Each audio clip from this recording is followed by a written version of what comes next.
Hello and welcome to SaaS Marketing Insights, the show where we ask SaaS founders, CEOs, marketers, and investors about the lessons they've learned in their quest to grow their companies. My name is Paul Stevenson, and I'm founder and CEO of SaaS marketing agency 47 Insights. On today's show, I have an interview with Tom Kincheloe, VP of Product at SureSwift Capital. Hope you enjoy it.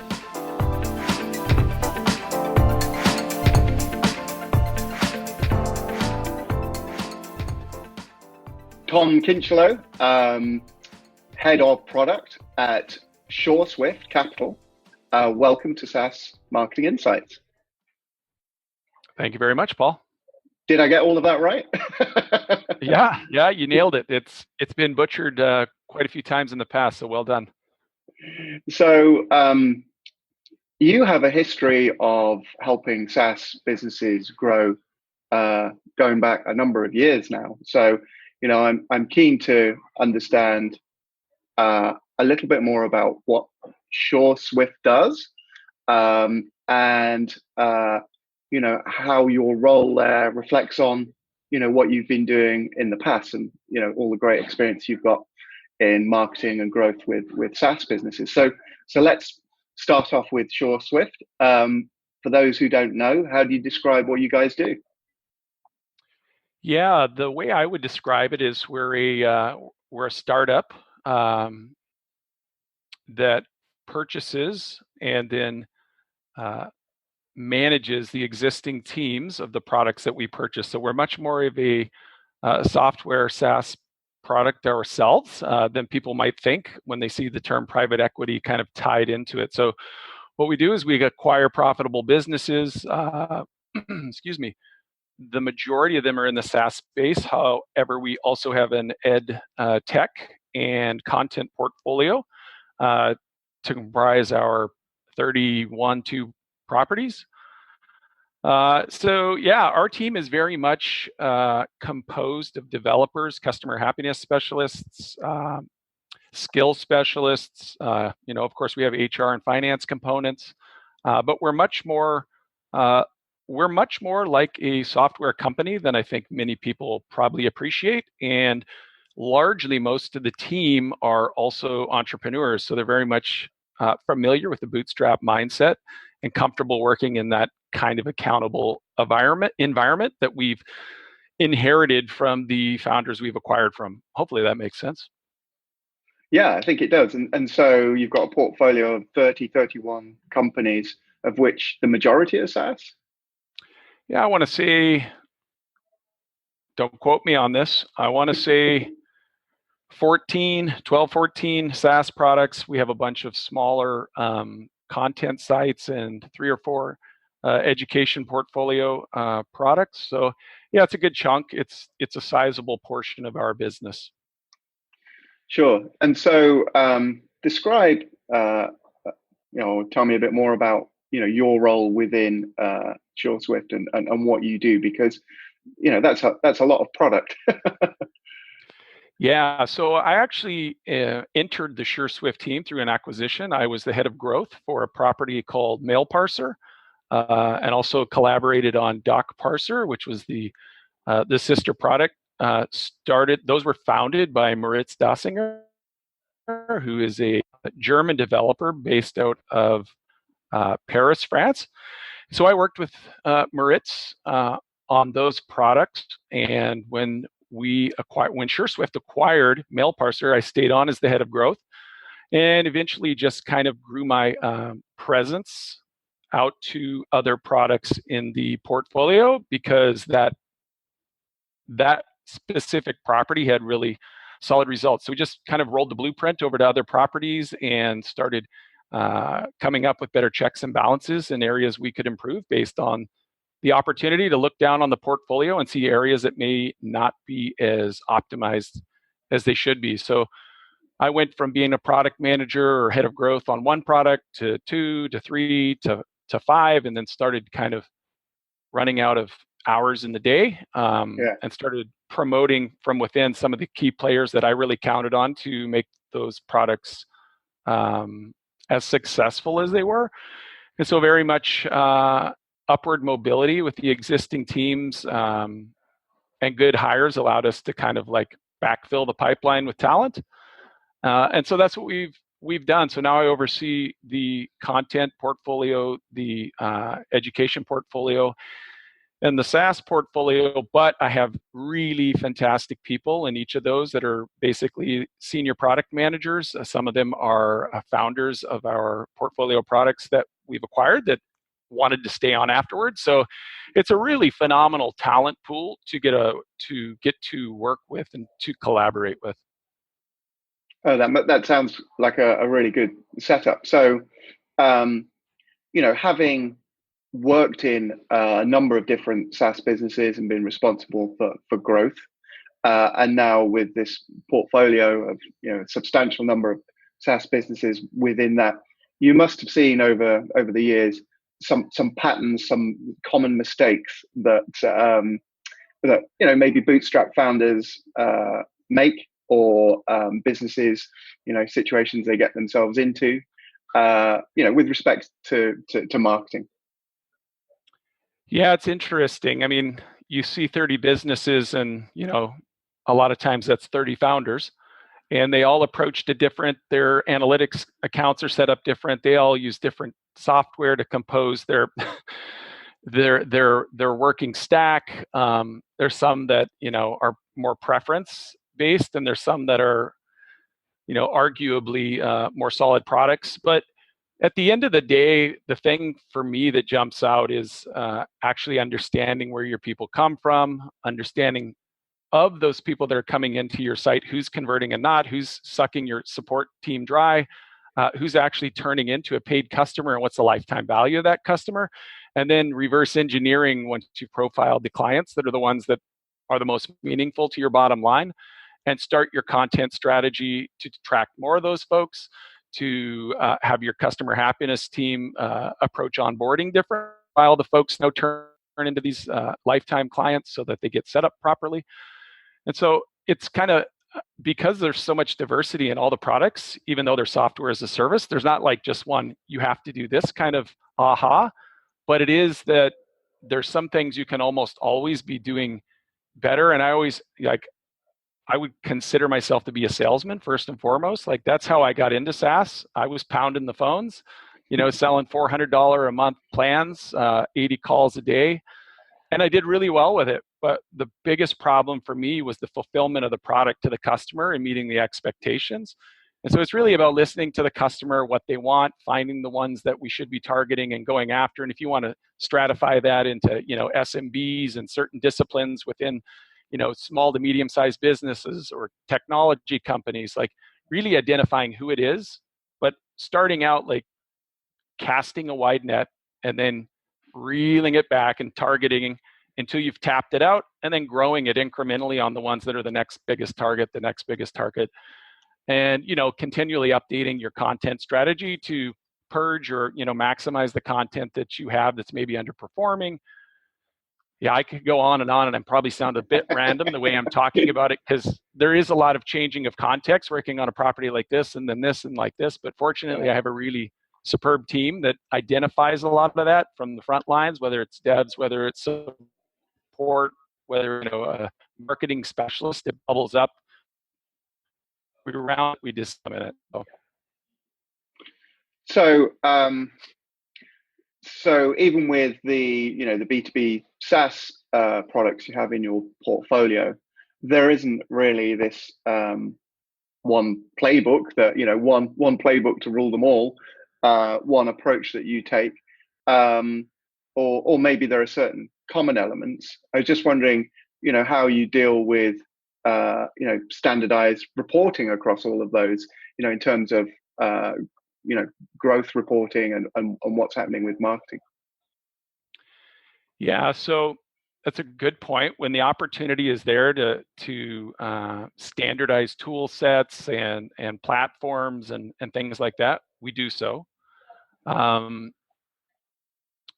But there is a standard playbook, but it's not a playbook. How how shall I say this? There's a checklist for every property when something is acquired that's built off of just these experiences. And so that could be looking at the navigation. It could be, is there not a phone number? What's our support SLA? Like there's a ton of different things. How is the pricing model set up? What's the onboarding journey? Do you have triggered emails? What happens if they've trialed and they haven't started using the product yet? What does that sequence look like? So we really kind of rip it apart when we first see it. We do have a checklist with checks and boxes and say, check this and see if we need to improve it. Check this and see if we need to improve it, kind of things. And it has been built by the collective army of folks that are the SureSwift Capital team, whether that's support, whether that's marketing, whether that's founders, so that you can collectively pour that in. It's a pretty active, ongoing process, as you could imagine. Yeah, it's a huge opportunity to optimize what a founder who's hit the ceiling and just kind of tapped out, like they're tired, they want to move on to something new, or they're not a content marketing specialist, or they don't know how about pricing. And so you can lean on these experiences from other products in the portfolio and apply them and keep from stagnating in your growth. Yeah, I think that's yeah. I mean, if people want to, they've taken it as far as they can take it, then taking some money off the table and working with guys like you, it's a huge potential, I think, for them. So I was keen to understand how much of the marketing side of things you guys look at as part of your due diligence, and how deep you would go. And again, I guess you've got some checklists for that, but just curious about how much detail you go into before you even buy something. Yeah, so we have a team that goes in and analyzes all the properties, from just like the business and the numbers of the property to the tech stack to everything in between. And yeah, the marketing is something we all have a little bit of a get excited about when you look at something and you go, oh, these guys haven't this for a while, or maybe this hasn't been implemented, or they don't know their pricing model is leaving this much meat on the bone, right? Like there's absolutely a lot of opportunities that you see and you assess right away, but understand too that like the acquisition dance, shall we call it, is very, very multifaceted, and there's a lot of trap doors, and people will want to reach out about an acquisition, and then they decide they don't want to, or they're using a conversation with you to help inform them certain things. It's a complex space, and so until we're to the point with like a letter of intent where we see something that we're really interested in, I don't sink a ton of time with really, really, really detailed marketing analysis. It's just more of a superficial run through the checklist, look at the opportunities. Yeah, there's some things we can do here. This is pretty exciting. Oh, it's built well. Great. Oh, the customer support is looking good. Great. Oh, they've got fantastic reviews. Great. It's a solid founder to collaborate with, high integrity individual. Great. Let's move it forward. Yeah. Hopefully I'm answering your question. I'm giving you a few generalities, but I feel pretty confident with the team that we have that any product we acquire, we can pour our collective marketing mojo into and get more out of it. Like our team, like one of the founders' properties we acquired used to own a digital agency. We've had some really talented people come through our door that still lean in with us and contract with us or run teams themselves. And so I really look at us. You asked me a question earlier, like, how do you see yourself? I mean, we are kind of an agency. We're just running our own products. Like we are the client. So there's no hold up. We can cradle to grave concept, identification, strategy, implementation, timelines, juggling things to prioritize. So it's like you have the keys to the kitchen, which is a beautiful thing. Yeah, indeed. And I was thinking about, you've obviously got a lot of experience now, as your team has, in terms of acquiring B2B SaaS businesses.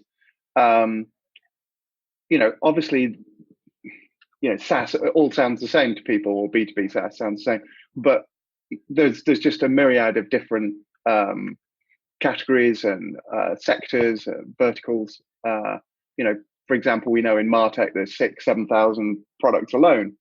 How do you get to grips with understanding, say a market that perhaps no one on your team has any experience with? Obviously, you're acquiring the business, you've got the expertise of the people already involved, but you have to get your head around it as well. And how much do you get involved with looking at what competitors are doing? Yeah, it's a good question. I think you run the risk, if you're not willing to take on something you're a little bit uncomfortable with, of getting too homogenous and maybe missing out on a market opportunity. So really, first and foremost, is it a profitable business run by a quality founder with a solid team? And if the answer is yes, I've yet to find a situation where the team isn't willing to consider an industry that's not something in our wheelhouse, or maybe a little new to us, or with a type of demographic they're servicing maybe internationally that we haven't had any experience with. So really, first and foremost, it's about the people that built the product, and the product itself, and how it's revered, and is it profitable? Is it working well? I don't feel like we're generally too concerned about it being in an industry, but sure, competition research is a huge component of it.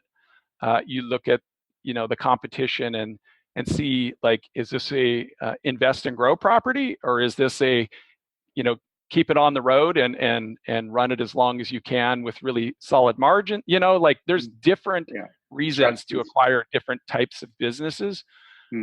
That said, I feel like in the last, I've been with SureSwift almost 3 years now.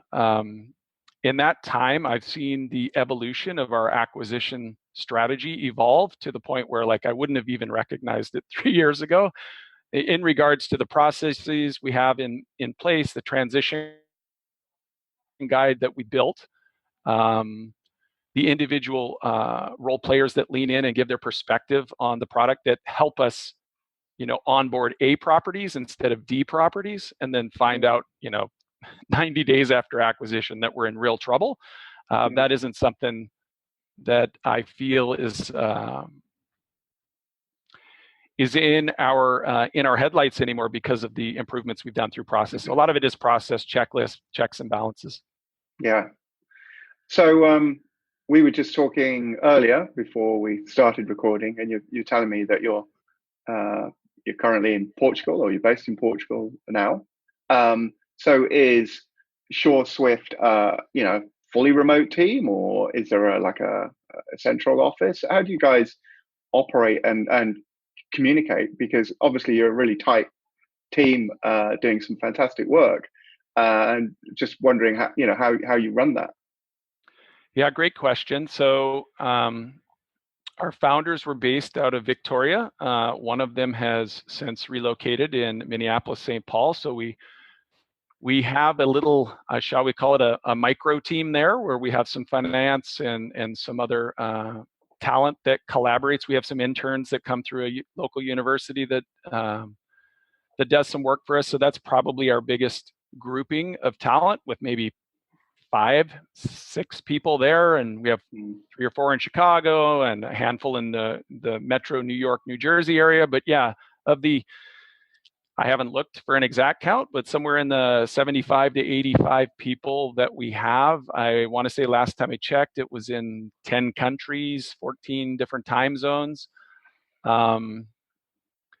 It's really a non-issue for us, because everyone that is on the team now came into the team from that environment. They were working remotely for the founder, developing out of Brazil, or running customer support out of Tel Aviv. And so they entered something very familiar, and all of us worked in that environment. So it's really just more of us. And so sure, we have to be a little bit more structured than we used to be in regards to overlap times to have team meetings and things of that nature. But using, the basic toolkit that a lot of us use, whether it's Slack and Zoom, or whether it's, WhatsApping, for an emergency when you can't get the other ones to work. There's a handful of ways, but we stay pretty communicative. We also managing a lot of projects in different project management. We tend to use Trello for the most part. And you have the opportunity to just have a continuous process on these products, regardless of where people are, as long as you stick to the playbook and you update and tag people and let them know, the baton has been passed to them. That's generally how we view it. Hope I answered your question. Yeah. So yeah, we're spread all over the place. We're all over the place. Which is the thoroughly modern way to do it. Finally, I wanted to ask you, because we do have bootstrap founders who listen, and marketers, and even some investors. So SureSwift is continuing to acquire bootstrap B2B SaaS businesses and other businesses as well. What's, broadly speaking, if you can put it simply, what should people be, what's the right way of putting this? What is it that you guys are looking to buy? Not particular companies or whatever, but the kind of profile that, if there's a founder listening, they could say, well, yeah, that's, we're in that situation, or, we're not quite there yet. Yep. Yeah. So I think the best way to sum it up is and I may be beating this to death, but quality individual, quality, integrity laden, accountable entrepreneur. I can't stress that enough. Somebody who's running a profitable business and has a meaningful amount of clients. So 5 or 6 clients, the maturity of the product and, the firestorm that could come with, going left or going right there isn't as clear. Somebody who has, several hundred clients on board and a meaningful MRR in the, 4 or 5 digits, it's much more appealing, especially if it's a strategic fit for something that's already in our existing portfolio, and something that runs on solid margins, meaning it's well run. You've optimized it in regards to the tech stack as much as you can, so that you're running a profitable business. And most of the founder profiles that fit ours are founders who are frankly they're tired of the HR or the people management side. I shouldn't speak for them. You can go on our website and read some of their, listen to some of their interviews if you like, but they kind of hit the ceiling. And whether that's in regards to thinking they could bring it further along, or they just want to try something new. And so, yeah, I guess profitable businesses, businesses that run on healthy margins, and they have a meaningful enough client base that, let's just call it product maturity or product market fit, is reasonably, not guaranteed, but confident. Yeah. Hopefully that answers your question. That does, Tom. That's great. Thank you very much for your time today. It's great to understand a bit more about how you guys work, and I'd be interested to see what acquisitions you make going forward. Yeah, absolutely. It's one of the most enjoyable parts of the entire role is looking at all these opportunities and talking to founders that have built something from the ground up and hearing their stories and looking at the products. It's really, really fulfilling, and it's really nice to be able to give founders who've put so much into their own businesses a really fantastic exit. So it's kind of a great gig, to be honest with you. Thanks a lot, Tom. All right, appreciate it, Paul. I hope you enjoyed my conversation with Tom. For more info about SureSwift, please visit www.SureSwiftCapital.com. For more info about this show, and to get our links to iTunes, Google Play, SoundCloud, Stitcher, and YouTube, check out www.47insights.com. And if you have any SaaS marketing insights that you'd like to share on the show, please get in touch. Until next time.